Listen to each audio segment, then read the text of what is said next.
সে আমার মাতাল বন্ধুগুলো একটা কথা বলবো যে দরকার পড়তে গেলে মদ খায় নিজের লিভারটা খারাপ করে নিব, মদ খায় নিজের লিভারটা খারাপ করে নিব, কিন্তু বিটি ছেলের চক্করে পড়ে নিজের চরিত্রটা খারাপ করব না নাকি? তো এর বিটি ছেলের চক্করে পড়ে তোদের মদ ভাটি গিলা চলছে। তোদের মদ ভাটি গিলা কিসে চলছে? তোদের জন্য চলছে। তোরা ঘরে মা বাপের চিন্তায় মদ খাচ্ছিস না, বিটি ছেলের চিন্তায় মদ খাচ্ছিস। মদ খাচ্ছি দাদা, চিন্তায় মদ খাচ্ছিস, বুঝতে পারলি? দাদা মদ খাচ্ছি নিজের টাকায় খাচ্ছি, তোর বাপের টাকায় খাই না নাকি? শোন শোন শোন, তোরা হিরোগিরি দেখাইছ না বুঝলি? আমার বাপ কি বোকা বটে তোর মদ খাওয়ার ঠিকাটা আমার বাপে নিবে? নিবে কি? একদম নিবে। কি কারণে নিবে?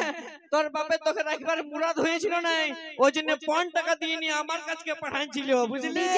নিজের দোষটা নিজেই বলে নিস না, বুঝতে পারলি? কেন করব না? তোর মদ খাওয়ার পয়সা ফুরাই গেছিল, সেই জন্য আমার বাপে মাগ দিয়ে গেছিল, সেটা আরো 5 টাকা হিসাবে, বুঝতে পারলি? দাদা আমরা মাগতে যাই, দাদা আমরা মাগতে যাই।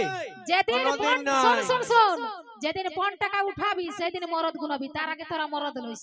বলছে 5 টাকা যেদিন উঠাবি সেদিনকে মরদ বটে। বরং তার থেকে আমাদের সাহস বেশি আছে নাকি?